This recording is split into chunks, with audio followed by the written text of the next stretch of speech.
over to the WBFR stage for our live presentation of It's a Wonderful Life.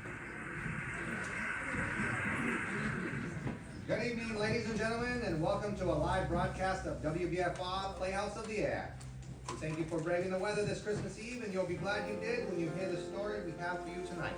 It's a Wonderful Life.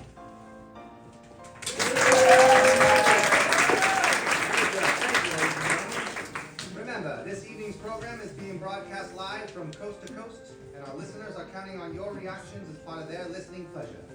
So don't be shy and feel free to applaud, laugh, swoon, or cry just as loudly as the spirit moves.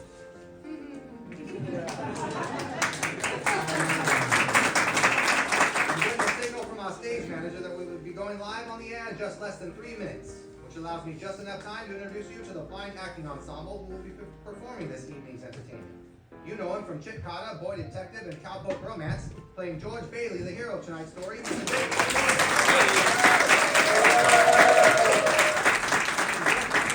Angeles, having completed filming Dottie Goes Bananas, a Technicolor spectacle, as his leading lady, Mary Hatch, we bring you Miss Ohio 1943, Miss Sally Applewhite.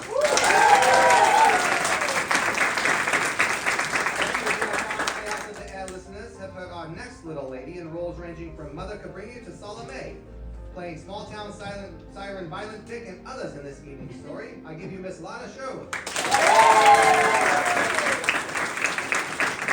Soon to be co-starring with Margaret Dumont in Paramount Pictures' new comedy, The Hick Chick, and playing Clarence the Angel and others in this evening's show is Mr. Harry Jazzbo Heywood.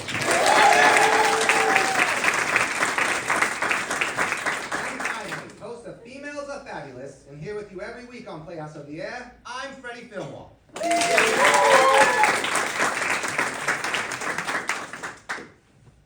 I'm getting a signal from our stage manager that we will be on the air in 20 seconds. Thank you all for coming this evening and enjoy the broadcast. We are live in 5, 4, 3.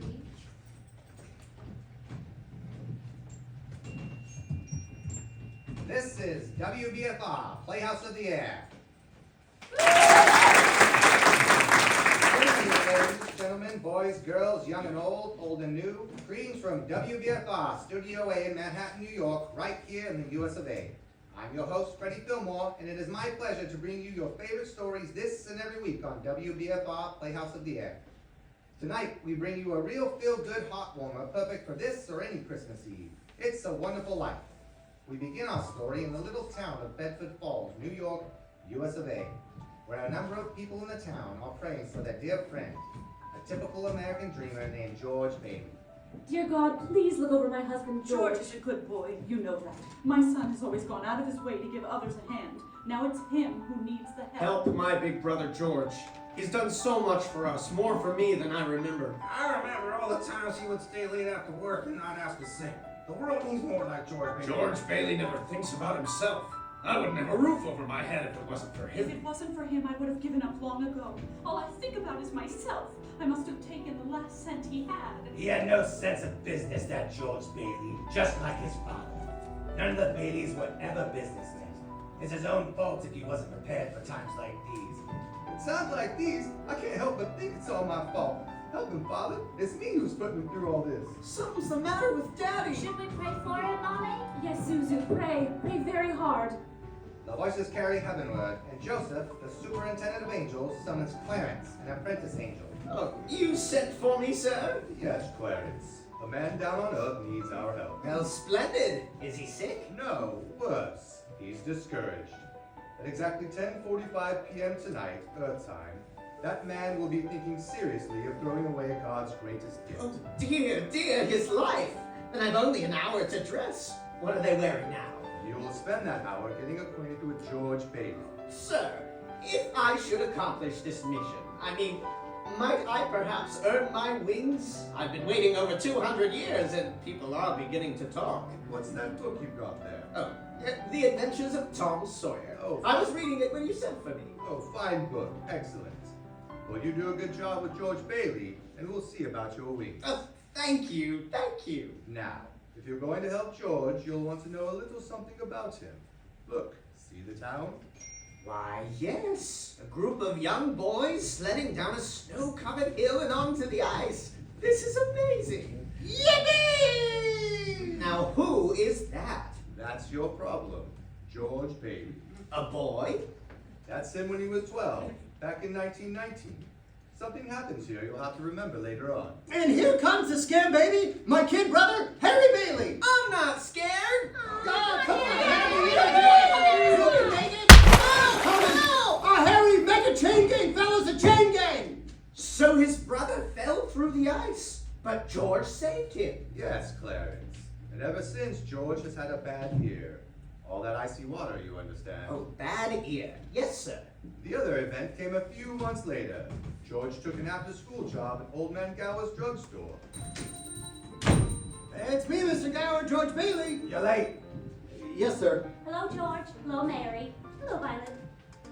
2 cents worth of shoelaces, Violet? Mary was here first. Oh, I'm still thinking. Shoelaces? Please, Georgie. I like you. You like every boy. What's wrong with that? Here you are. Bye, Georgie. See you later, Mary. Made up your mind yet, Mary? I'll take chocolate. With coconuts? I don't like coconuts. You don't like coconuts? Well, say, brainless, don't you know where coconuts come from? Looky here, from Tahiti, Fiji Islands, the Coral Sea. Well, what's that you got there? Oh, a new magazine. I never saw it before. Of course you never. Only us explorers can get it. Now, I've been nominated for membership in the National Geographic Society. Let me get your ice cream. Is this the year you can't hear on? George Bailey, I'll love you till the day I die. I'm going out exploring someday, you watch. And I'm going to have a couple of harems and maybe 3 or 4 wives. Wait and see. George! Yes, sir. You're not paid to be a canary. Yes, sir. Goodbye, George. Goodbye, Mary. Now, what was that piece of paper that George just picked up? It's a telegram for Mr. Gower. He found out this morning that his son died of influenza. Oh, awful. Yes, and he spent the afternoon drowning his grief in whiskey. Mr. Gower, do you want something? No. Anything I can do back here? No. I'll get them, sir. What's this bottle, Mr. Gower? Never mind that. Take those capsules over to Mrs. Blaines. Yes, sir. They have the diphtheria there, haven't they, sir? Is it a charge, sir? Yes, charge. Mr. Gower, I think... Get going. Yes, sir. Mr. Gower? What is it? Mr. Gower, that bottle you used, you put something wrong in those capsules. Who do you think you're talking to? No, you're hurting my sore ear. Did you hear what I said? Get out of here! No, Mr. Gower, you don't know what you're doing. You put something wrong in those capsules. I know you're unhappy. You got the telegram and you're upset. It wasn't your fault, Mr. Gower. But look, Mr. Gower, look. This bottle you used, this bottle to make up the capsules, it's poison. I tell you, it's poison. Poison? Just please don't hit my sore ear again. Poison? Oh, George. All I wanted was to make sure, Mr. Gower. I won't tell anyone. I know what you're feeling. I won't ever tell a soul. Hope to die I won't. Oh, George. Now, did he ever tell anyone about those pills? Not a soul. Did he ever marry the girl? Did he ever go exploring? We'll get there soon enough, Clarence. When George Bailey grew up, he wanted to go to college, but there just wasn't enough money. So he worked 4 years in the Building and Loan Association. Building and Loan Association? George's father was in the building and loan business, along with George's Uncle Billy. George, what's the combination to the safe? We wrote it down so you wouldn't forget it. Oh, that's right. Where? Your wallet, Uncle Billy. Oh, thanks. Lovable fellow, just forgetful is all. Now, who is that? That's Henry F. Potter, the richest and meanest man in all the county. Vita, Potter's here. Mr. Bailey, Mr. Bailey, Mr. Bailey. There's nothing quite so loathsome as a family business. Now, Peter, you know what I'm here for. I'm on a very tight schedule. A family to evict at 3. Okay then, Mr. Potter, here's the thing. I just need a little more time. Just 30 short days. I'll dig up that $5,000 somehow. Have you put any real pressure on those people of yours to pay their mortgages? Times are hard, Mr. Potter. A lot of people are out of work. Then foreclose. I can't do that. These families have children. They're not my children. But there's somebody's children, Mr. Potter. Are you running a business or a charity ward? Well, all right. Not with my money. Mr. Potter, what makes you such a hard-skulled character? You have no family, no children. You can't begin to spend all the money you've got. So I suppose I should give it to miserable failures like you and that idiot brother of yours to spend for me? He's not a failure. You can't say that about my father. George. You're George. not. You're the biggest man in town. Bigger than him, bigger than anyone. All right, son. Thanks. Don't let him say that about your I'll pop. talk to you tonight. What kind of business are you running here? Good God. George worked for his father, saving enough to see him through the university. That summer, though, he was going to Europe. George got a job on a cattle boat and was ready to do a little traveling before college. Old man Gower surprised him with the gift of a great big suitcase. On his way home from the store, he ran into his friend Ernie, the cab driver, and burned the car. Hey, Ernie. Hey, hiya, George. Hey, Bert. Hey, George. Say, what's the suitcase? I'm a rich tourist today. Hey, how about driving me home in style? Sure, Your Highness. Up in the cab. And for the carriage trade, I put on my hat. Good afternoon, Mr. Bailey. Looks like you're ready to get out of here. Oh, hello, Violet. Hey, you look good. That's some dress you got on there. Oh, this old thing? Well, I only wear it when I don't care how I look. See you later. How would you like? Yes. Hey, want to come along, Bert? We'll show you the town. No thanks. I think I'll go home and see what the life is doing. Family man. George saved up enough money to go away to college. His bags were packed and he was all set to go. Oh boy, oh boy, oh boy. You know, it's hard to really realize it's the last night in the Bailey boarding house. We're sure gonna miss you, George. I'm gonna miss you too, Pop. Hey, what's the matter? You look tired. Oh, I had another tussle with old Henry Potter today. Oh. I thought when we put him on the board of directors, he'd ease up on us. You know, I wonder what's eating that old money-grubbing buzzard anyway. Oh, he's a sick man. Frustrated and sick. Sick in his mind, sick in his soul if he has one. Hates everybody that has anything he can't have. Hates us mostly, I guess. Hey, George, can I borrow your tuxedo studs? Oh, yeah, help yourself, Harry. Well, where are they? In your suitcase? I'm not taking a tuxedo on a cattle boat, you know. Say, where'd you get that fine piece of luggage anyway? Oh, Mr. Gower, you know, a going away present. And one of these days you're going to see that bag all covered with travel labels. Italy, Baghdad. Hey, why don't you come to the dance tonight? What, and be bored to death? Well, you couldn't want a better death. Lots of pretty girls. Hey, I gotta run. I wish we could send Harry to college with you, George. Well, we have that all figured out. You see, Harry will take my job at the building alone, work there 4 years, and then he'll go. He's pretty young for that job. Well, he's none younger than I was. You were born older, George. I suppose you've decided what you're going to do when you get out of college? Oh, well, you know, what I've always talked about. Building things, design new buildings, plan modern cities. Still after that first million before you're 30? No, I'll settle for half that in cash. Of course, it's just a hope, but you wouldn't consider coming back to the building alone, would you? I know it's too early to talk about. I couldn't face being cooped up for the rest of my life in that shabby little office. I'm sorry, Pop. I didn't mean that a remark. It's just this business of nickels and dimes and spending your life trying to figure out how to save 3 cents on the length of pipe. I go crazy. I want to do something big and something important. You know, George, I feel that in a small way we are doing something important. Satisfying a fundamental urge. It's not too much for a man to want his own roof and walls and fireplace, and we're helping him get those things in our shabby little office. I know, Dad. I wish I felt. Look, I've been hoarding pennies like a miser in order. Most of my friends have already finished college. I just feel like if I don't get away, I bust. Yes, you're right, boy. This town's no place to live if you aren't willing to crawl to Potter. You get yourself an education, then get out of here.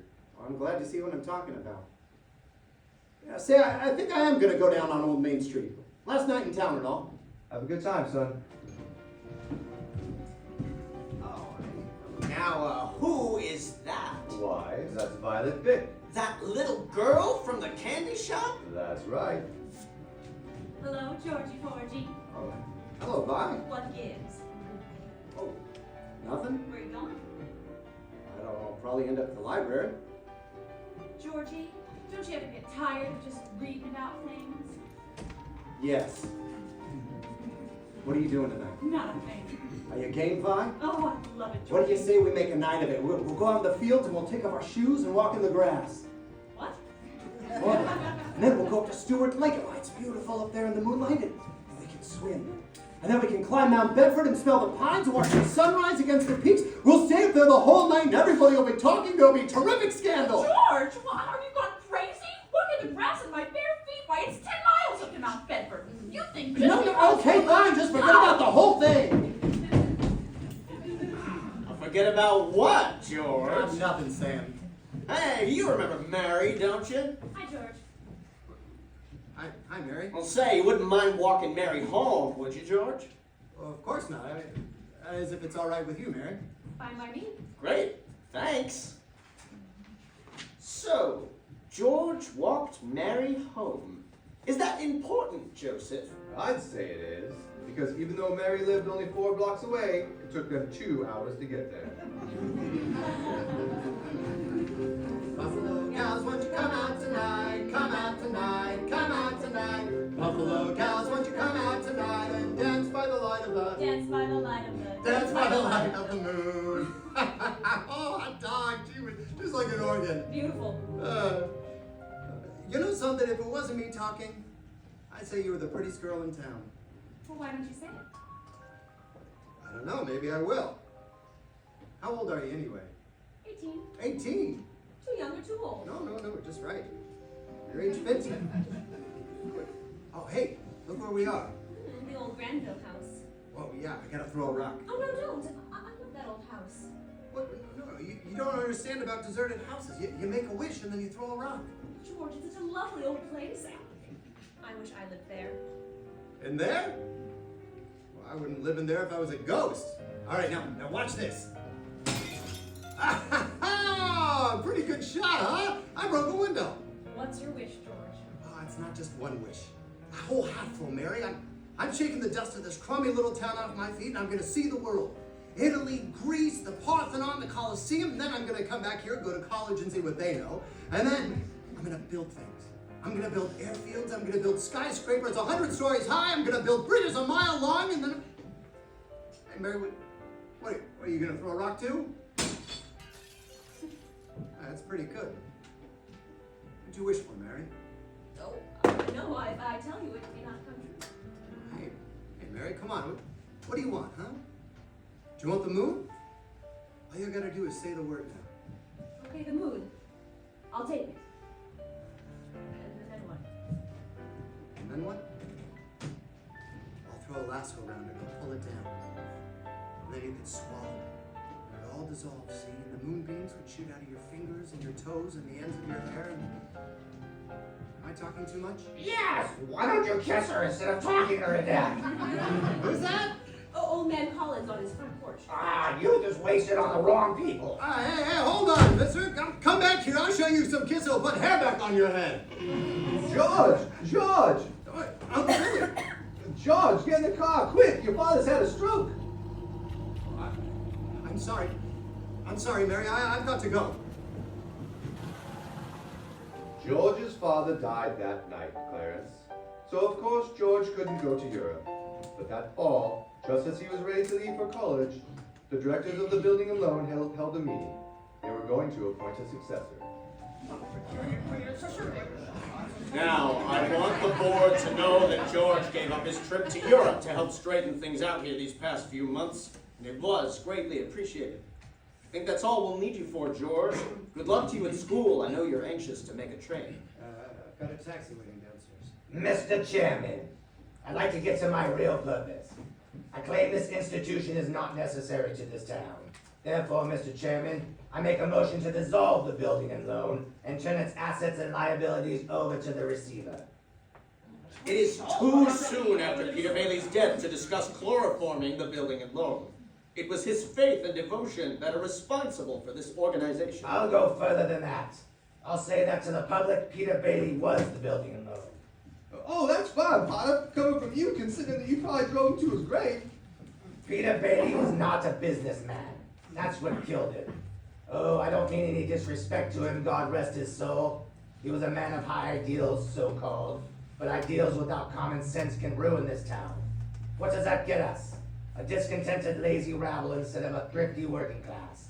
And all because of a few starry-eyed dreamers, like Peter Bailey, stir them up and fill their heads with a lot of impossible hooey. Just a now minute. I say, Hold on, Mr. Potter. You're right when you say my father was no businessman. I know that. Why he ever started this cheap penny-ante building and loan, I'll never know. But neither you nor anybody else can say anything against his character. His whole life is... Why, in the 25 years since he and Uncle Billy started this thing, he never once thought of himself. Isn't that right, Uncle Billy? You got that right. He didn't save enough money to send Harry to school, let alone me. But he did help a few people get out of your slums, Mr. Potter. What's wrong with that? Wait, here, you're all businessmen here. Doesn't it make them better citizens? Doesn't it make them better customers? You said, what'd you say just a minute ago? They had to wait and save their money before they even thought of a decent home? Wait for what? Until their children grow up and leave them? Until they're so old and broken down that... Do you know how long it takes a working man to save $5,000? Just remember this, Mr. Potter, that this rabble you're talking about, they do most of the working and paying and living and dying in this community. Well, is it too much to ask that they work and pay and live and die in a couple of decent rooms and a bath? Anyway, my father didn't think so. People were human beings to him, but to you, a warped, frustrated old man, they're cattle. Well, in my book, he died a much richer man than you'll ever be. I'm not interested in your book. No, You're talking about the building in low. I know very well what you're talking about. You're talking about something you can't get your fingers on, and it's galling you. That's what you're talking about. I've said too much. But you're the board here. You do what you want with this thing. Just one more thing, though. This town needs this measly one-horse institution if only to have some place where people can come without crawling to Potter. Come on, Uncle Billy. Sentimental hogwash. I want my motion. They're just coming out of the board meeting. I'll have to call you back. What happened, George? All we heard was a lot of yelling. Boy, oh boy, Matilda, you should have heard George. Yeah, the voting is down. George, get out of here. You missed your boat trip. You want to miss college too? Don't worry about the board. They're putting us out of business. So what? I can get another job. I'm only 55. You're 58. George, they voted Potter down. We're still in business. Whoopee, we're still in business. We're still in But business. there's one condition, George. They've appointed you to take your father's place. Appointed me, but I'm going to college. Uncle Billy here, he's your man. Oh, you can keep him on. That's all right. No, let's get one thing straight. I am leaving right now, and I'm going to school. This is my last chance. George, you've got to take it. They'll vote with Potter otherwise. So George Bailey didn't go to college. That's right, Clarence. He gave his college money to his brother Harry, and Harry went instead. But what happened to that good-looking girl? You know, Mary. Oh, George saw her now and then. Not very often, though, because Mary went away to school, too. Anyway, George waited 4 years more for Harry to come back and take over the building in Lowe. Then he could still see the world. He planned to work in the oil fields of Venezuela. Oh, there she blows. Hey, say, Uncle Billy, you know what the three most wonderful sounds on earth are? Oh, breakfast is such, lunch is such, dinner No. is such. Anchor chains, plane motors, and train whistles. Here's the professor now. Well, if it isn't George Geographic Explorer Bailey. Uncle Billy, you haven't changed a bit. Nobody ever changed around here, you know that. Oh, am I glad to see you. Say, where's Mother? Oh, she's home cooking the fatted calf. Come on, let's go. Oh, wait. This is Ruth Dakin. Ruth Dakin Bailey, if you don't mind. Huh? Well, I wired you. I had a surprise. Here she is. Meet the wife. Well, what do you know? Why? Well, how do you do? What am I doing? Congratulations! Harry, why didn't you tell somebody? Hey, what's a pretty girl like you doing marrying this two-headed brother of mine? Well, I'll tell you, it's purely mercenary. My father offered him a job. Oh, he gets you and a job? Harry's cup runneth over. Come on, Ruth. Let's start ahead and leave the bags for the fella. All right. George, about that job. Ruth spoke out of turn and never said I'd take it. And you've been holding the bag here for 4 years, and I won't let you down. It's all right, Harry. It's all right. And that night, the homecoming for Harry became his wedding party. Uncle Billy familiarized himself with the spirits. Boy, oh boy, I feel so good I can spit Mama's eye. I think I will. What do you say? Maybe I should go home. Did he just point me in the right direction? Right down there. That way, huh? Okay, old building alone, pal. See you later. I'm all right. George. Yeah, I'm out here on the porch, Mother. I just thought I'd get some air. Well, how do you like your new sister-in-law? She's swell. Looks like she'll keep Harry on his toes. She'll keep him out of Bedford Falls anyway. George, do you know that Mary Hatch is back from school? Nice girl, Mary.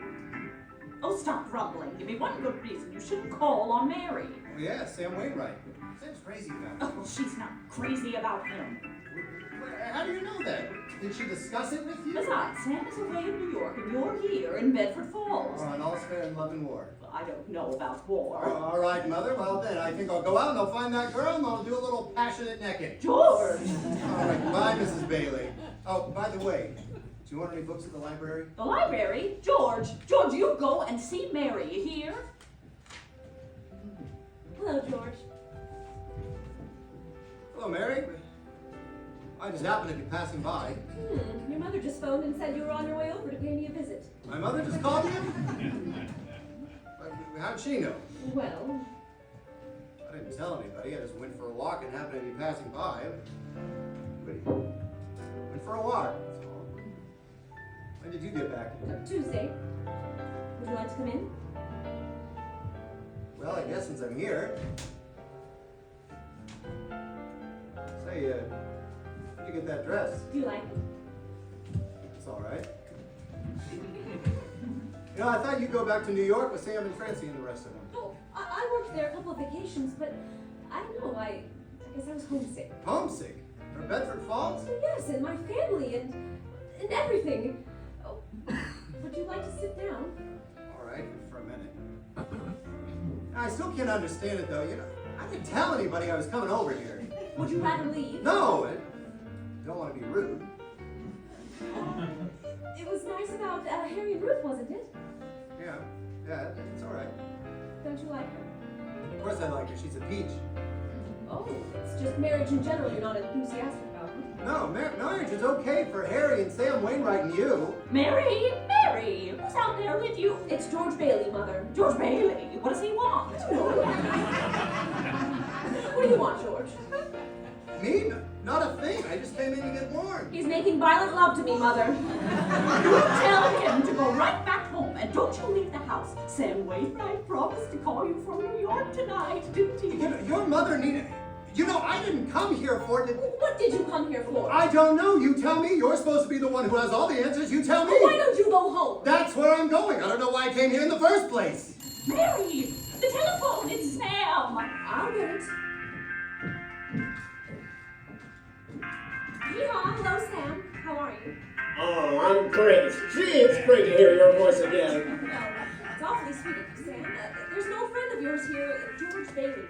You mean old Mossback George? Yes, old Mossback George. Hee-haw, put him on. Wait a minute, I'll call him. George, he doesn't want to talk to George, you idiot. He does so. Ask for it.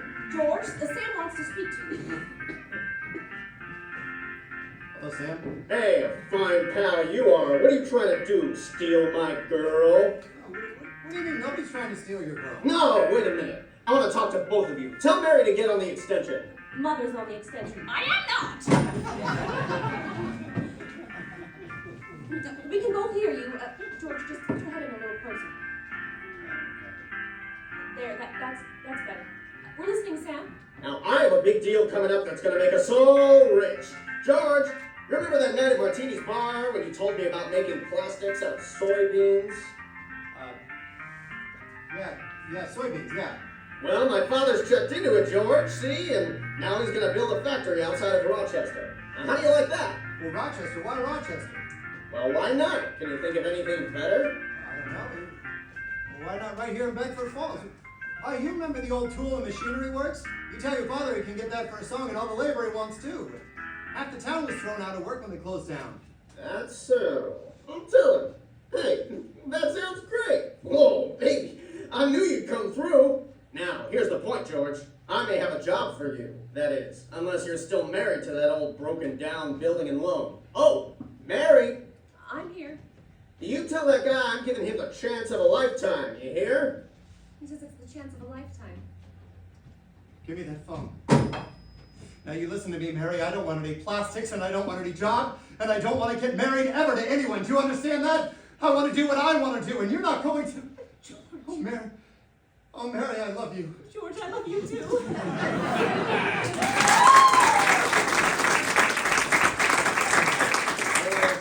WBFR Playhouse of the Air presentation of It's a Wonderful Life in just a few moments.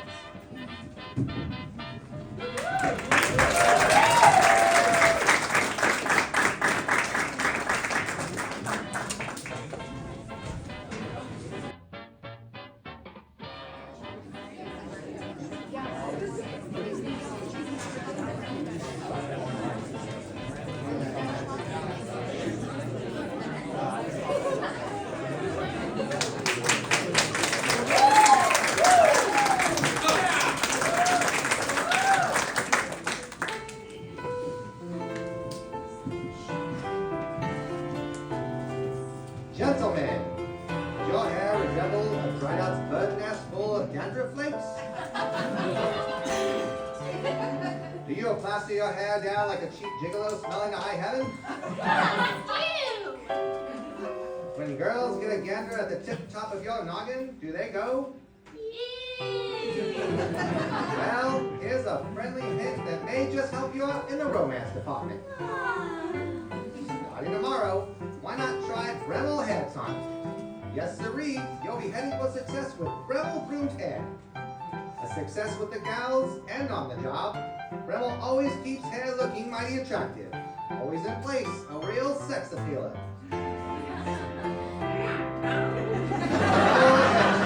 Just lots of more that keep your hair handsome.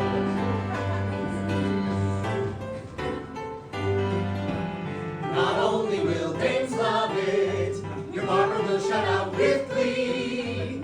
Bremel, the swank hair tonic, your dandruff will be destroyed. I say Bremel today, your hair will thank you. And now, back to It's a Wonderful Life.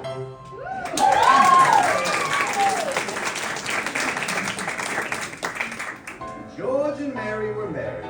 Following the wedding reception, George's old pal Ernie the cab driver drove the happy couple to the train station.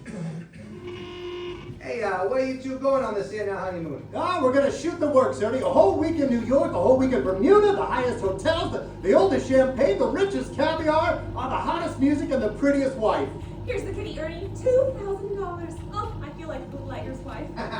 So you're finally getting out of bed for falls, huh? Then what? Well, then what, honey? Well, after that, who cares? That does it! Hey, Mrs. Bailey, I haven't kissed you since about... Hey, George, there's something funny going on over there. Look over there at the bank. It looks like a run. Hey, pull over here a minute, will you, Ernie? George, let's not stop. Let's go straight to the station. No, wait a minute. I just better see what it is. I'll be right back. George, please. George! Hey, what is this, Uncle Billy? A holiday? Why are the doors locked? There's a crowd out front. Oh, this is official, George. Well, what happened? All I know is the bank called our loan. I had to hand out all our cash. All of it? Every last cent of it. Holy mackerel. And then I got scared, George, and I closed the door. Well, our charter says we need to stay open until 6 o'clock or we lose our license. Bailey Brother building in... Get me George. George? It's Potter. Hello? George, there's a rumor around town that you've closed your doors. Is that true? No, it isn't. Do you need any police? Mobs get pretty ugly sometimes, you know. We're fine. We'll see. Now, George, I'm going all out to help in this crisis. I've just guaranteed the bank sufficient funds to meet their needs. They're closed for a week and then reopen. I may lose a fortune, but I'm willing to guarantee your people too. Just tell them to bring their shares over here, and I will pay 50 cents on the dollar. You don't miss a trick, do you, Potter? Well, you're gonna miss this one. If you close your doors before 6 p.m., you will never reopen. You just took over the bank, Billy. Oh, open the doors, let him in. Hey. Just remember, this thing isn't as black as it appears.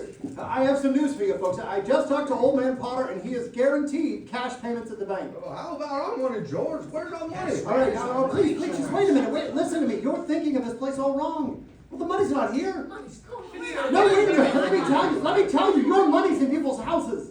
In the Kennedy house, in the McLaren house, and in your house, and 100 others. Now, what are you going to do? Foreclose on them?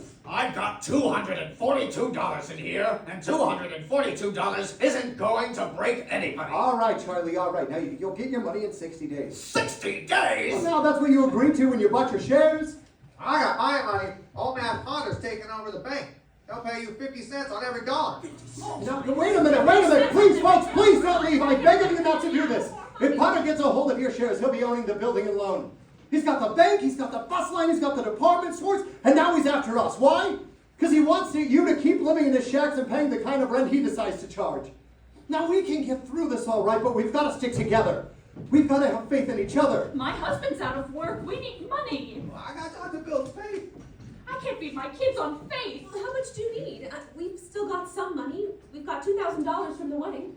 Hey, Mary, all right. Hey, I've got $2,000 here. This will tide us over until the bank reopens. All right, Charlie, how much do you need? $242. Oh, Charlie, just enough to tide you over until the bank reopens. I'll take $242. Okay, Uncle Billy, give Charlie $242. Okay, all right, Ed, now how much do you need to get by? $20? I suppose Oh, okay, now we're talking. All right, now, Mrs. Thompson, how about you? But it's your own money. No, never mind that. How much do you want, Mrs. Thompson? Could I have $17.50? Yes, bless your heart. Of course you can have it. Uncle Billy, give her $17.50. Now just pay it back when you can, all right? Pay it back when you can. All right. Who's next? Okay, I'll be able to help you. Okay, now let's go. Look at the clock. Look. 5 seconds. 4, 3, 2, 1. 6 o'clock. We made it. Let that go, Uncle Billy. Oh boy, we're still in business, and we even got $2 left. Bailey Brothers building it. Just a minute. George, there's a call for you. Hey, look, will you get my wife on the phone? Oh, she's probably over at her mother's. Mrs. Bailey is on the phone. No, I don't want Mrs. Bailey. I want my wife. Oh, Mrs. Bailey, that's my wife. All right. Hey, Mary, hello, listen, dear. I'm sorry. What, come home? What home? 320 Sycamore. Well, whose home is that? Oh, the Waldorf Hotel, huh? Now that doesn't look like the Waldorf. Oh, no. Number 320 Sycamore was the old Granville house. The one George and Mary threw rocks at and made wishes.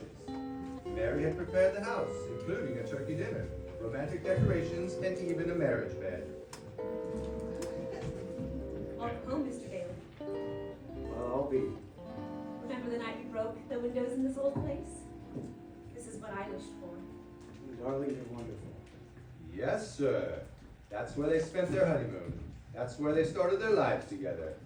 Mary made the leaky old house a home, while George toiled away at the building and loan office, providing houses for people like Giuseppe Martini. Hey, Martini, you rent a new house? Rent? You hear that, Mr. Bailey? I own this house, me, Giuseppe Martini. I own my own house. No more we live like pigs in a potter's field. We have something for you and your family, Mr. Martini. George and I bring something for all the owners. For the Martinis. Maria, come quick. Our first housewarming gifts. Bring the kids. I said bring the kids.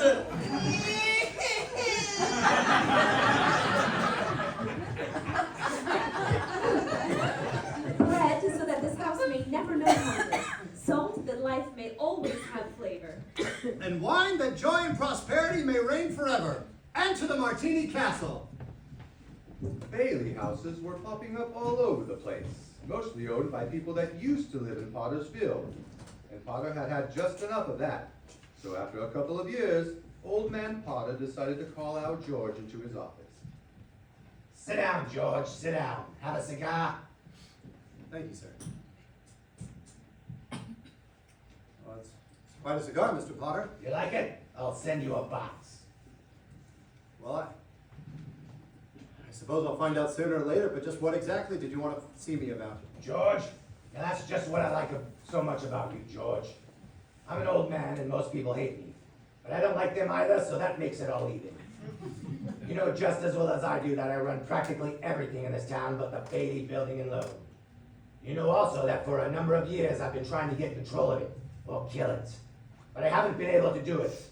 You've been stopping me. In fact, you've beaten me, George, and that takes some doing. Take during the Depression, for instance. You and I were the only ones that kept our heads. You saved the building and loan, and I saved all the rest. Yes, well, most would say you stole all the rest. The envious ones say that, George, the suckers. Now let's look at your side. Young man, 27, 28, married, making, say, 40 a week? 45. 45. 45. Now, if you were some ordinary yokel, I would say you were doing fine. But George Bailey is intelligent, ambitious. He hates the building and loan almost as much as I do. He's been dying to get out of town ever since he was born.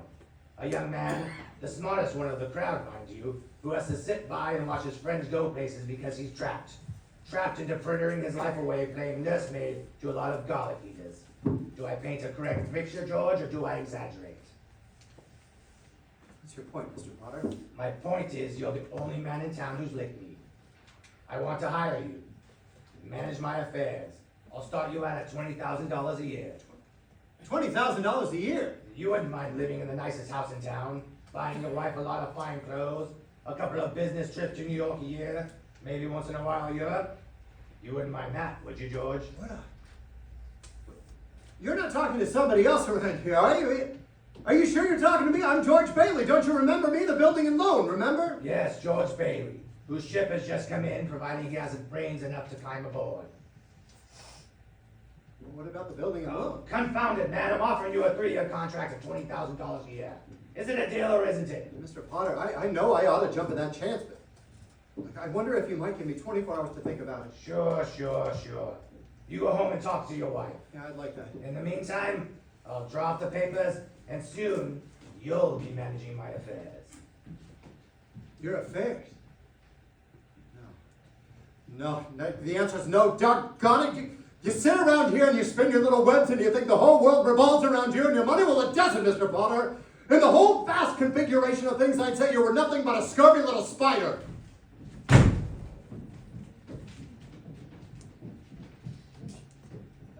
What did Mr. Potter want, George? Nothing. Just talk. Mary Hatch, why in the world did you have to marry a guy like me anyway? To keep from being an old maid. I was going to see the world. I was going to build things. I was going to give you the moon. What have I given you? What have I given you? Not even a new dress. Not for months. You could have married Sam Wainwright. Anybody else in town. I didn't want to marry anybody else in town. I want my baby to look like you. You didn't even have a... What? My baby. You mean... Mary, you're on the nest? George Bailey lassos stork. Well, Mary had her baby, a boy. Well, you don't say. Then she had a girl.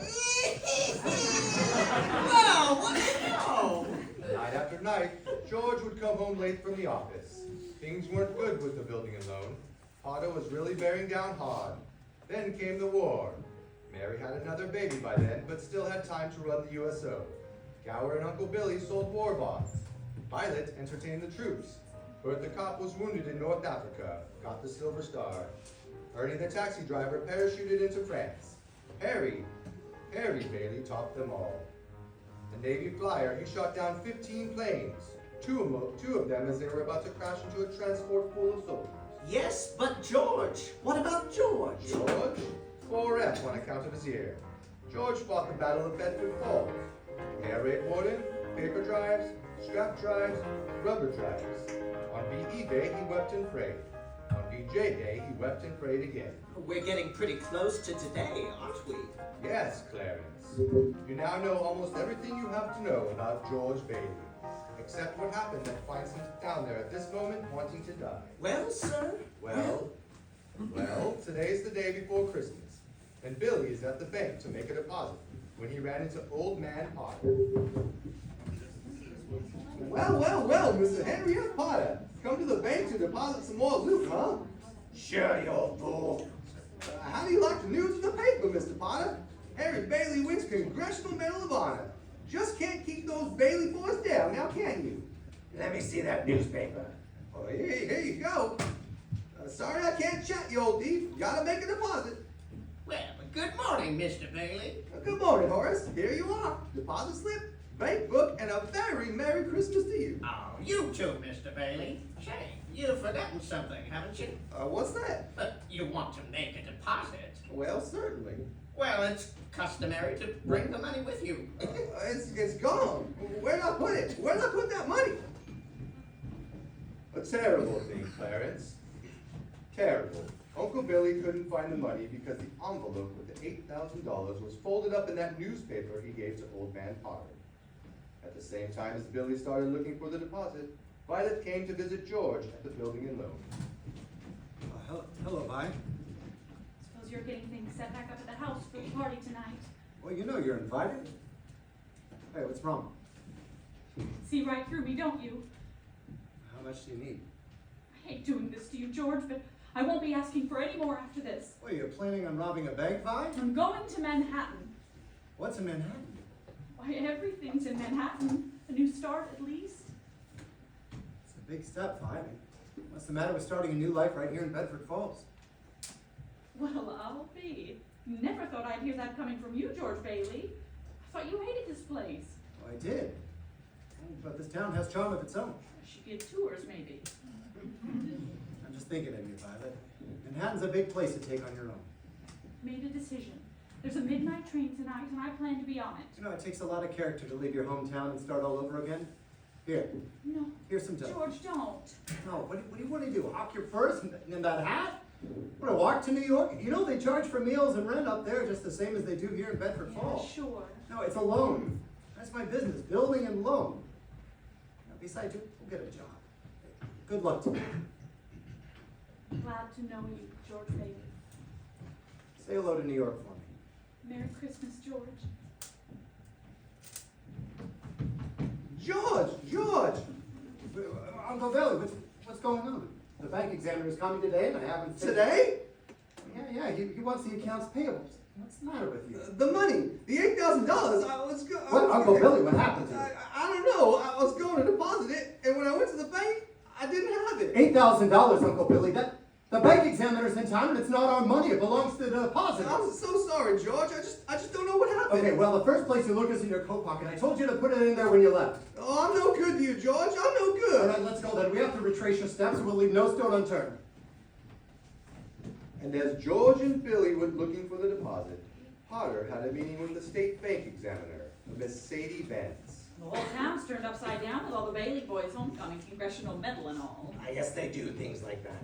May I see your paper? Go ahead. Well, this is a deposit from Bailey. That old fool Billy Bailey gave me that newspaper. Well, you're going to deposit it for him, right? To think you Potter? would make such a foolish mistake. Look at how much it is.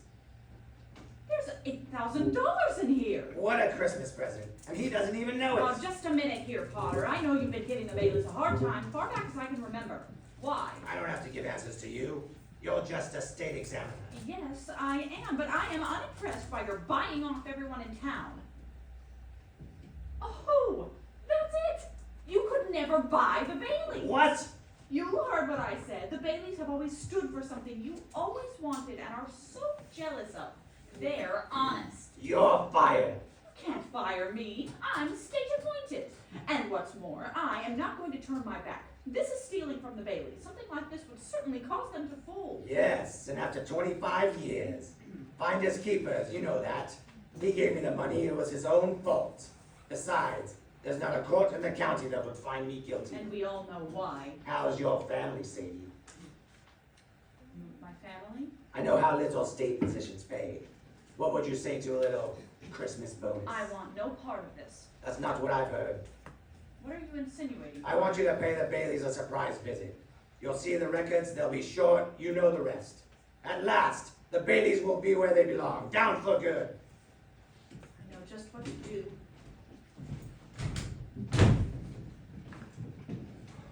And you didn't put the envelope in your pocket? Yeah, maybe. Uncle Billy, we've got to find that money. I'm no good to you, George. Do you have any secret hiding place here in the house? I've gone over the whole house, even in rooms that have been locked ever since I lost your Aunt Laura. Listen to me, think. I can't think anymore, George. It hurts. Where's that money, you stupid, silly old fool? Do you realize what this means? It means bankruptcy and scandal and prison. Well, one of us is going to jail, and it's not going to be me.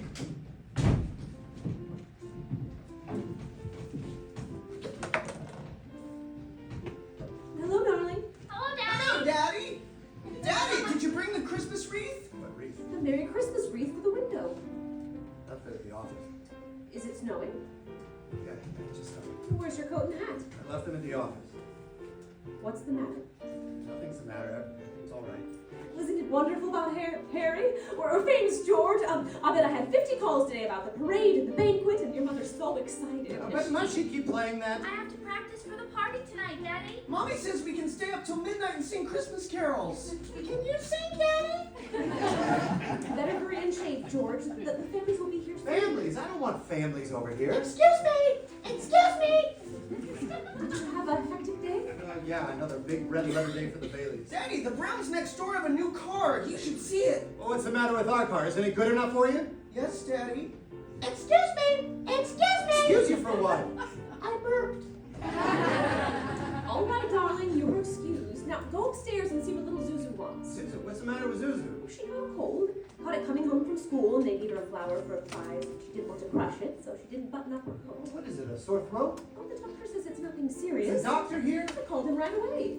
Is she running a temperature? Just a teensy one. It's this old house. I don't know why we all don't have pneumonia. It's a drafty old barn. You know, we might as well be living in a refrigerator. Why do we have to live here in this first place? Stay around this measly, crummy old town. George, what's wrong? Wrong? Everything's wrong. Wait, you call this a happy family? Why do we have to have all these kids? Dad, how do you spell frankincense? I don't know. Ask your mother. Where are you going? Up to see Zuzu. Hi, Daddy.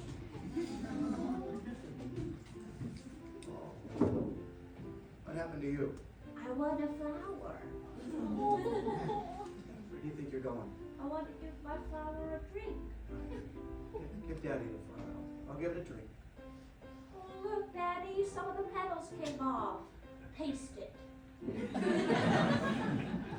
All right. I'll paste this together. There. There, as good as new. Give the flower a drink. Now, will you do something for me? What? Will you try to get some sleep? I'm not sleepy. I want to look at my flower. Just go to sleep, and you can dream about it. It'll be a whole garden. It will? Telephone! I'll get it. Oh, hello? Yes, this is Mrs. Bailey. Oh, thank you, Mrs. Welch. The doctor says she'll be out of bed in time for her Christmas dinner. Is that Zuzu's teacher? Yes. Well, let me speak to her. Hello. Hello, Mrs. Welch? This is George Bailey. Say, what kind of a teacher are you anyway? What do you mean sending her home like that half naked? George! So is this the sort of thing we pay taxes for, to have teachers like you? Silly, stupid, careless people to send our kids home without any clothes on? Oh, that's stupid. Hello, Mrs. Welch? I want to apologize. Hello? She hung up. I'll hang her up. Now, who do you think you are? Oh, wait a minute. Hello, who is this? Oh, Mr. Welch. Oh, that's fine, Mr. Welch. Gives me a chance to tell you what I really think of your wife. George! No, will you get out of here and let me handle this? Hello? Hello? Oh, you will, huh? Okay, Mr. Welch, anytime you think you're man enough. Hello? Daddy, how do you spell hallelujah? What do you think I am, a dictionary? Jamie, haven't you learned that silly tune yet? You've played it over and over and over again. Now stop it! Stop it! George, what are you doing? Sorry, Mary, Janie, I'm sorry. Go on and practice. Pete, I owe you an apology too. I'm sorry. What do you want to know? Nothing, Daddy. What's the matter with everybody? Jane, go on. I told you to practice. Now go on and play. Oh, Daddy. George, why must you torture the children? Why don't you... Mary. Where's Daddy going? Bedford, 247, please. Is Daddy in trouble? Yes, Pete. Shall I pray for him? Yes, Janie, pray very hard. Me too! You too, Tommy. Hello, Uncle Billy. So that's it, George? You're short $8,000 in the books, eh? Please, Mr. Potter, I'll pay any sort of interest. Still want the building and loan. You say it was lost? Did you notify the police? No, sir, I haven't done that yet. Harry's homecoming tomorrow. Why did you come to me? What about your good friend Sam Wainwright? Can't get a hold of him. He's in Europe. What kind of security would I have, George? What collateral? I have some life insurance, $15,000 policy. How much is your equity in it? $500. And you want $8,000? Look at you. You used to be so cocky. You were going to go out and conquer the world. You once called me a warped, frustrated old man. What are you but a warped, frustrated young man? Crawling in here on your hands and knees for help? No securities, no stocks, no bonds. You're worth more dead than you are alive. Why don't you go to the riffraff you love so much and ask them for help? Do anything, Mr. Potter, please. Just please help my wife and kids. You know what I'm going to do for you? As a stockholder of the building and loan, I'm calling the state examiner to get a warrant for your arrest. Misappropriation of funds, manipulation, They can't arrest me. Go on and run. You can't hide in a little town like this. Merry Christmas, George.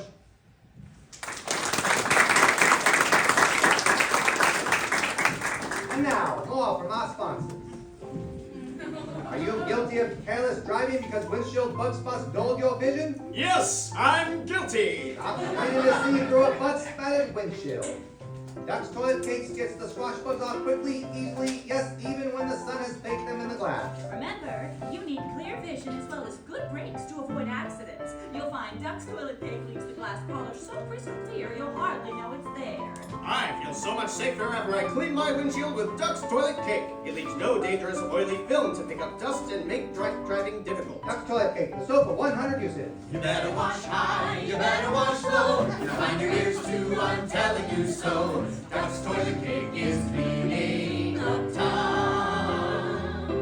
It washes up cars, it washes up bars, and out in LA it washes up stars. Duck's Toilet Cake is cleaning up town. It's found in every bathroom, from sea to shining sea. It's used by our dear president, and it's used by you and me. You better wash high, you better wash low. Behind your ears too, I'm telling you so. Duck's Toilet Cake is cleaning up town. Buy a cake of Duck's Toilet Soap today. Keep it in your car. And now, the dramatic conclusion of It's a Wonderful Life.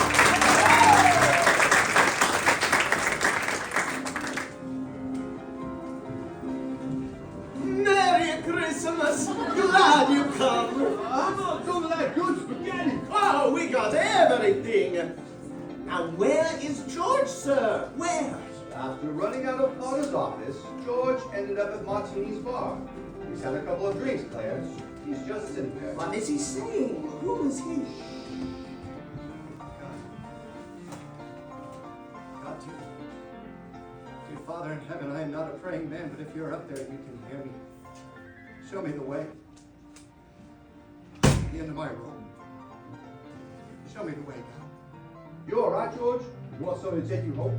Why you drink so much, my friend? You don't feel good. Please go home, Mr. Bailey. Bailey? Which Bailey? Oh, this gentleman, Mr. Bailey, George Bailey. George Bailey, huh? Oh. And the next time you talk to my wife like that, you'll get worse. It isn't enough she's slaves teaching your stupid kids how to read and write. You're gonna bawl her out.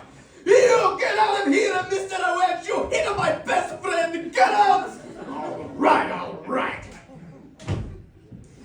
Mr. Bailey, you okay? Who was that? Mr. Welch, but don't worry, he don't come in this place no more. And I get something for your face. It's a bleeding. All right. No, please don't go away, Mr. Bailey. Please Leave me alone. George is headed to the bridge now, Clarence. Can you see him? Well, he looks like he's going to jump. It's time, Clarence. Excuse me, you there. Have you got the time? My watch is dead. Oh, thanks just the same. Whee! Hey! Help! I can't swim! Coming, Lester, I'm coming! Oh, what in Sam Hill are you two doing? The storm's not fit for man of beast mode. Get out of that water. You two alright? Do you need a doctor? No, I'm all right. No, I'm fine. This underwear, I didn't have time to get anything stylish. My wife gave this to me on my last birthday. I passed away in it. Pass away. Oh, I see Tom Sawyer is drying out too. Who? My book. I left in such a hurry, I brought Tom Sawyer with me. You should read the new book Mark Twain is working on. How did you happen to fall in? Oh, I jumped in. I jumped in to save you. You jumped in to save me? Well, I did, didn't I? You didn't go through with it, did you? Go through with what? Suicide. Hey, it's against the law to commit suicide right here. Yeah, it's against the law where I come from, too. Where do you come from? Heaven. What? I had to act quickly. That's why I jumped in. I knew if I were drowning, you would try and save me. And you see, you did. And that's how I saved you. Oh, it's very funny. Your lips bleeding, George. Yeah. I got a bust in the jaw and an answer to a prayer. No, George. I'm the answer to your prayer. And how do you know my name? Oh, I know all about you. I've watched you grow up from a little boy. What are you, a mind reader or something? No. Well, who are you then? Clarence Oddbody, AS2. Oddbody? What's that AS2? Angel, second class. Hey, I'm getting out of here. You may not need a doctor, but I do. Cheery up, my good man. Why'd you want to see me? Because I'm your guardian angel. I wouldn't be a bit surprised. Ridiculous of you to think of killing yourself over money. $8,000. Yeah, just things like that. How do you know that? I told you, I'm your guardian angel. I know everything about you. Well, you look like about the kind of angel I'd get. Sort of a fallen angel, aren't you? What happened to your wings? I haven't won my wings yet. That's why I'm an angel second class. Oh, I see. But you can help me earn them, George, by letting me help you. Well, you don't happen to have $8,000 on you, do you? No. We don't use money in heaven. Oh, yeah, that's right. I keep forgetting. It comes in pretty handy down here, bud.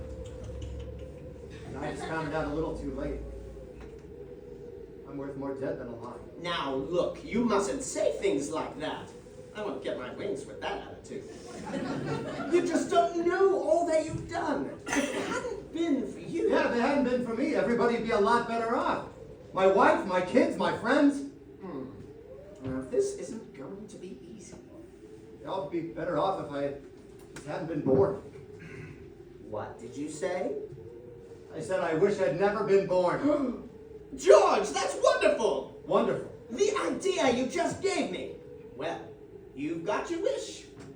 You've never been born. Never been born. Exactly. No worries, no $8,000 to get, nothing. You simply don't exist. Hey, wait a minute. This here, say something else in that ear. Oh, you don't have a bad ear anymore. Don't you see? You're not the George Bailey you think you are. You're you're nobody. That's the doggondest thing. Your lips stopped bleeding too, George. What do you know about that? I need a drink. That's what I need. Hey, how about you, Angel? Do you want a drink? Oh, I don't know. Well, come on. We'll go as soon as our clothes are dry. Our clothes are dry.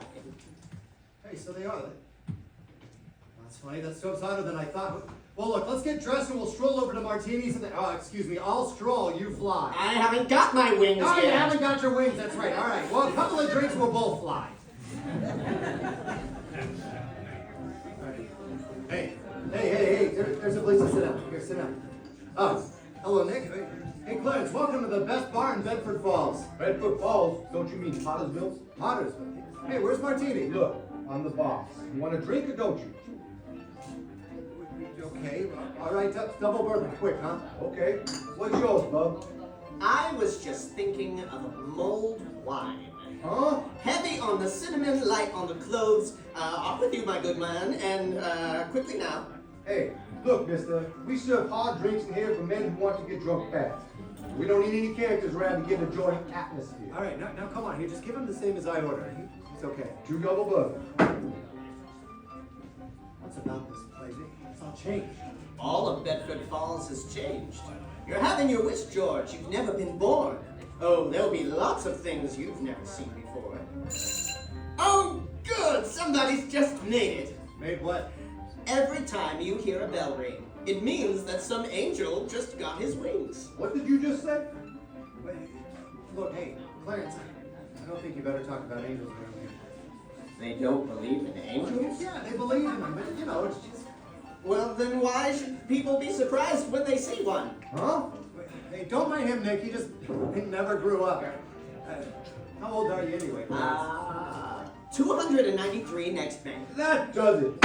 Out, you true pixies. Through the door or out the window. Go on, get. Hey, where's Martini? Will you tell him that George Stop asking about Martini. He ain't here. Well. Look who crawled out from under whatever hole he's been hiding in. It's Mr. Howard. Hey, you, Rummy. Didn't I tell you never to come panhandling around here? George, look. Mr. Howard. This is George Bailey. Don't you know me? Will you buy me a drink, mister? Just one drink, mister. Beaky, throw the Rummy out. You got it. Oh, no. No, please. Hey, Nick, isn't that Mr. Howard, the druggist? That rumhead spent 20 years in jail for poisoning some kid. If you know him, you must be a jailbird yourself. Beaky, here's 2 more. Get him out of here. You got it, boss. Here, let me help you up. The snow is quite cold. Hey, what's wrong with Mr. Gower? Mr. Gower doesn't know you, George. You see, George, you weren't there to stop Gower from putting that poison into that prescription. What do you mean I wasn't there? What are you, a hypnotist? Why am I seeing all these strange things here? Don't you understand? It's because you were never born. Well, then if I wasn't born, who am I? You're nobody. You have no identity. What do you mean, no identity? My name's George Bailey. There is no George Bailey. You have no papers, no cards, no driver's license, no 4F car, no insurance policy. Zuzu's petals. What? Zuzu's petals. But my little girl, some petals fell off of her flower, and I told her I'd fix them, and I stuck them in my pocket. They're gone too. Everything's gone. But you've been given a great gift, George. The chance to see what the world would be like if you had never been born. You're crazy. You're crazy as a bedbug, and you're making me crazy too. Now look, I'm going home to my wife and family. Do you understand that? And I'm going home alone. You know the drill. Hand behind your back, sister. Keep your hands off me! Why don't you pick on somebody your own size for a change? Hey, officer, what? Where did the building and loan move to? The building what? The Bailey building and loan. It was up there. They went out of business years ago. Now all that's left is this burlesque house. Not so fast, copper. I know Potter. Hey, Violet. Hey, listen. That's Violet Nick. Oh, I know. Believe me, I know. Wait, I know that girl. Who doesn't? Now get out of my way. Hey, taxi! Hey, Ernie, take me home. I'm going off my nut. Sure. Where do you live? Now, doggone it, Ernie, don't you start pulling that stuff. You know where I live. 320 Sycamore. Now, hurry. Okay, 320 Sycamore. Yeah, hurry up. Susan's sick. All right, look here, Ernie, straighten me out. I got some bad liquor or something. Listen to me now. Now, you're Ernie Bishop and you live in Bailey Park with your wife and kid. That's right, isn't it? You seen my wife? Seen your wife? I've been to your house 100 times. Look, Bud, what's the idea? I live in a shack in Potter's Field, and my wife ran away 3 years ago and took a kid, and I ain't never seen you before in my life. Okay, just step on it. Just get me home. Is this the place? Of course it's the place. Well, this house ain't been lived in for 20 years. Mary, I'm home. Pete, Tommy, Jamie, Zuzu, where are you? They're not here, George. You have no children. Where are they, Clarence? What have you done with them? All right, put your hands up. What is this? No fast moves. Come on out here, both of you. Bert? Oh, thank heaven you're here. Bert, what's happened to this house? Where's Mary? Where's my kids? Watch him, Bert. Now, come on. I'm gonna take you both down to the station. Bert, now listen to me. It's that fella there. He says he's an angel. He's trying to hypnotize. Don't you make me use my nightstick. Bert, I hate to do this, but... Whoa! Run, George! Run! Ma Bailey's boarding house. Well? Mother, what do you want? Mother, this is George. I thought for sure you'd remember me. George who? If you're looking for a room, there's no vacancy. Oh, Mother. Mother, please try to understand. Something's happening to me. I don't know what it is, but I need a place to stay. Please let me stay here. I don't take in strangers. I'm not a stranger. I know everybody you know. Your brother-in-law, Uncle Billy. You know him? Sure I do. When'd you see him last? Today over at his house. That's a lie. He's been in the insane asylum ever since he lost his business, and if you ask me, that's where you belong. I'm here again, George. My mother. My own mother didn't even know me. Strange, isn't it? One man's life touches so many others. And when he isn't around, he leaves a pretty big hole, doesn't he? Look, you. I've heard of things like this before. You've got me under some kind of spell. I'm gonna get out of it. I've got to. I know I talked to Billy this afternoon. How could he be in an asylum? I've got to snap out of this, but let me think a minute. Bailey Park. There is no Bailey Park if you weren't there to build it. We'll see. This is Bailey Park. People live here. Pretty grim. This is where Bailey Park is supposed to be. What's this gravestone doing here? Why is the Bailey name on it? Now, that wouldn't be yours. My father's name's on it. What's the other name? Hey, why is my brother Harry's name here? Your brother broke through the ice and drowned at the age of 9. That's a lie. Harry Bailey went to war. He got the Congressional Medal of Honor. He saved the lives of everyone on that transport. Every man on that transport died. Harry wasn't there to save them because you weren't there to save Harry. Don't you see, George, you really had a wonderful life. Don't you see what a mistake it would be to throw it away?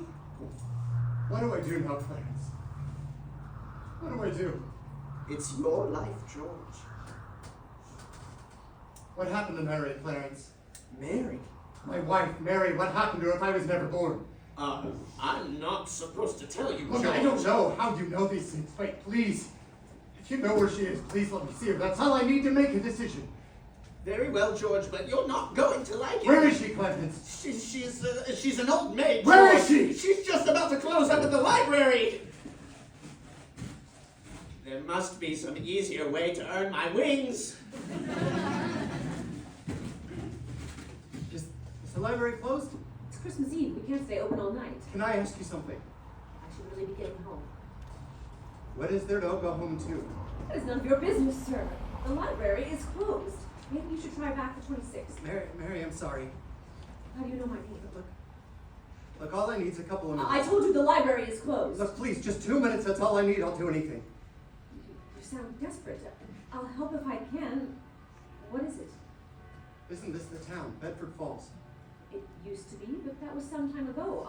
It wasn't very old when Potter was elected and took the town, along with its name, for himself. So you do know a place called Bedford Falls? Well, I've seen pictures. It looked like a very nice place. Things have changed, but that's what the times. I have to go. Mary Hatch, you live on Reed Street, a white Victorian. Your bedroom's at the top of the stairs. You turn to the left. You have an older brother, Morty. You live with your mother, Edwina. How do you know all this? What are you, some crazy man? Stop it! I'm leaving. No, don't you know me, Mary? Just let me touch you. Get your hands off me! Oh, that house you wish for. Don't you remember? I told you, just let me go. Don't you know me? Officer! You must, Mary. It's George. Don't you know me? Let me go. Please, Mary. Please don't do this to Mary. Please, just help me. Where are our kids? What? I need you, Mary. Help me, Mary. Get away from me! Mary, it's George. Please, you're my wife. Ah! Clarence! Clarence, where are you? Help me, Clarence. Give me back. I don't care what happens to me. Only give me back to my wife and kids. Help me, Clarence. Please. I want to live again. I want to live again. Please, God. Let me live again.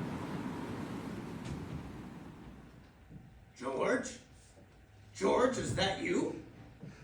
Get out of here, Bert. Get out of here. If you come any closer, I'll hit you again. What in the Sam Hill are you yelling for, George? George, Bert, do you know me? Know you? I've been looking all over town for you. Where have you been? Hey, Bert. Bert, I'm alive again, Bert. Are you sure you're all right? Hey, your mouth is bleeding. It is? Hey, my mouth's bleeding. Bert, look at the blood coming out of there. What's that? Oh, Susie's pedals. There they are. Hey, what do you know about that? Merry Christmas, Bert. Well, Merry Christmas. Hey, get in the car. I'll drive you home. Oh, you will, Bert. Hey, do that and turn the siren wide open. Hey, Merry Christmas, Bedford Falls. Merry Christmas, you wonderful old building and loan. Hey, Merry Christmas, Mr. Potter. Yippee! Hey, George, maybe Mary, I'm home. Mary, hey, did you see my wife? Hey, who's these reporters? Merry Christmas reporters. Mr. Bailey, there's a deficit. I know, $8,000, I bet, huh? Now, George, I've got a little paper here. Well, I bet it's a word for my arrest. Isn't it a wonderful Merry Christmas? Hey, where's Mary? Oh, look at this wonderful old drafty house. Oh, isn't it wonderful? Where's Mary? Oh, kids. Oh, Pete, Ginny, Tommy. Oh, Kitty, Chop. Hey, where's your mother? She went looking for you with Uncle Billy. Daddy! Zuzu. Zuzu, my little ginger step. How do you feel? Fine, Daddy. Not a smidge of temperature. Not a smidge. Hallelujah. George, Mommy! Oh, Mary. Oh, Mary, let me touch you. Oh, you're real. George, Oh, where? You have no idea what's happening to me. Oh. George, you have no idea what's happened either. Come on, George, quick. They're on their way. Who's on their way? What, the police department? The FBI? Oh, National Guard! I'm alive again! Okay, come on in here now. Now, you stand right over here. here by the tree, right here. Don't move, don't move. Oh, I don't know now, George. It's a miracle. It's a miracle. Oh, come on in, Uncle Billy. Everybody in here. Merry Christmas, George! How you doing? Oh, isn't it wonderful? Mary did it, George. Mary did it. She told a few people you were in trouble and they scattered all over town collecting money. They didn't ask any questions, just said if George is in trouble, you can count on me. You never saw anything like What is this, George? Another run on the bank? Here you are. Merry Christmas. Hey, all right, one to the right. Mr. Gower, Merry Christmas. Mr. Martini, step right up now. I am busted in the jukebox too. Mr. Gower, I made the rounds on my charge account. Violet Bank. I'm not gonna go, George. I changed my mind. Well, I wouldn't have a roof over my head if it wasn't for you. Here you go, George. $242. I've been saving this money for a divorce if I ever get a husband. Merry Christmas, George. Merry Christmas, Merry Mother. Christmas, everyone. Merry Christmas, Hey, just a minute. Quiet, everybody. Quiet, quiet. A telegram from London. London. Mr. Gower cables you needs cash. Stop. My office instructed to advance you up to $25,000. Stop. Hee-haw, Merry Christmas, Sam Wainwright. Wow, George. Congratulations. Well, hello, George. How are you? Harry! Hey, Mary, it looks like I got here too late. Mary, I got him all the way up here and from the airport as quickly as I could. The fool flew all the way up here in a blizzard. Harry, how about your banquet in Washington? Oh, I left that right in the middle of things as soon as I got Mary's telegram. How about some wine? Good idea. A toast to my big brother George, the richest man in town. To Here, George. here. What's this book, George? Tom Sawyer. Look, there's an inscription. George, remember, no man is a failure who has friends. Thanks for the wings. Love, Clarence. What's that? That's a Christmas present from a very dear friend of mine. Look, Daddy. Teacher says every time a bell rings, an angel gets his wings. That's right. That's right, attaboy, Clarence. Should all acquaintance be forgot and never brought to mind? Should all acquaintance be forgot and days of old lang syne? This has been WBFR Playhouse of the Air's presentation of It's a Wonderful Life. The WBFR Playhouse is brought to you this and every week by Breville Hair Tonic and Duck's Toilet Cake. Please stay tuned for a program of popular holiday music. This is Freddy Fillmore signing off for WBFR in New York City and wishing you and yours a very Merry Christmas. Good night.